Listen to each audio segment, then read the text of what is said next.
Para sedherek pasamuan wilujeng pinanggih ing renungan padinan GKJ Purwantara dina Senin Wage tanggal 8 Desember taun 2020. Kula Pendeta Yahya Tirta Prawita ngajak kita bebarengan maca saka 1 Tesalonika 4 ayat 1 tekan ayat 12 lan kawaca ayat 7. Lembaga Alkitab Indonesia Basa Jawa tahun 1994. Gusti Allah ora nimbali kita supaya padha laku rusuh, nanging kersane supaya kita padha urip kelawan suci. Ingkang rahayu kang nampa sabda pangandika lan ngestokake ana ing uripe. Maranatha. Amin. Para sedherek, jejer renungan padinan iki urip suci ngrumati alam lestari.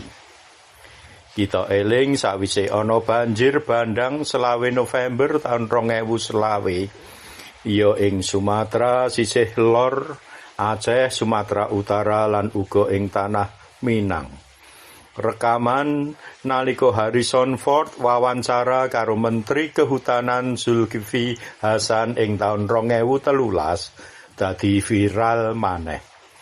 Nalika ditakoni alas sengkeran sing padha ditegori uwite lan didadekne kebon sawit, Pak Menteri mung cengengesan ora njawab.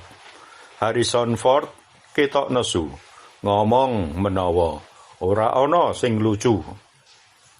Para sedherek, urip suci lan ora rusuh ing wanci iki iku ateges ngrumati alam lestari, ngrumati alas kang wis kaparingake ing tata urip kita.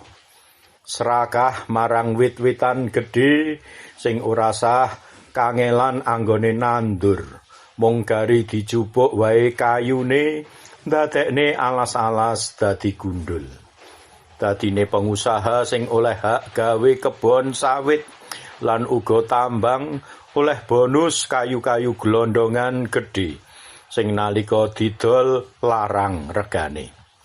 Nanging nalika saiki kena banjir bandhang, korban nyawa, bondo, kampung, fasilitas umum lan alam sing rusak iku larang banget ajine. Ngungkuli kasugihan sing ditampa dening sak golongan cilik pengusaha lan uga para pejabat sing menehi izin anggone padha ngrusak alas.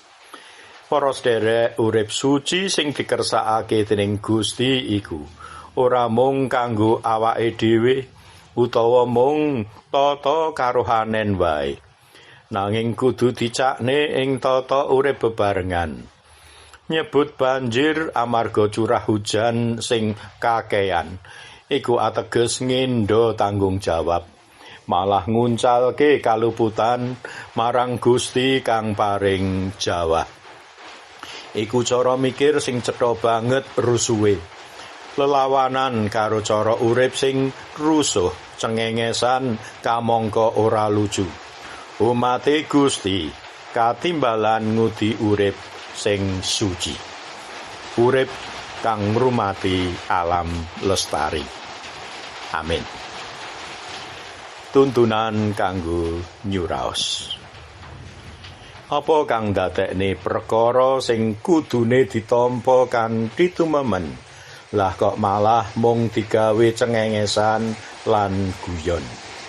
Lan kados pundi cara ngudi kasucening urip nalika akeh pangarsaning negara tumindake kok malah rusuh, ora bisa dadi conto lan tulodo, nanging malah ngrusuhi.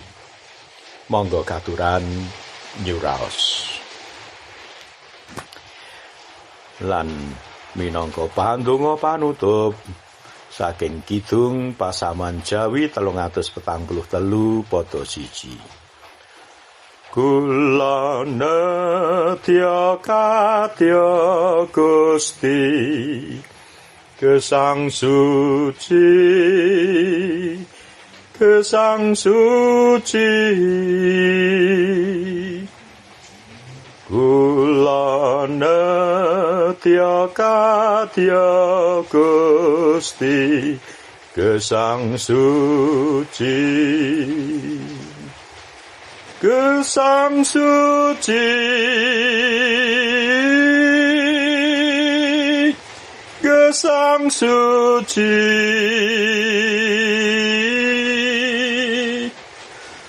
Kula netya kadya Gusti gesang suci. Amin.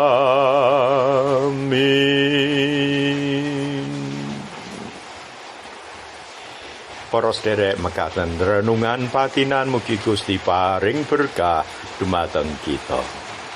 Amin.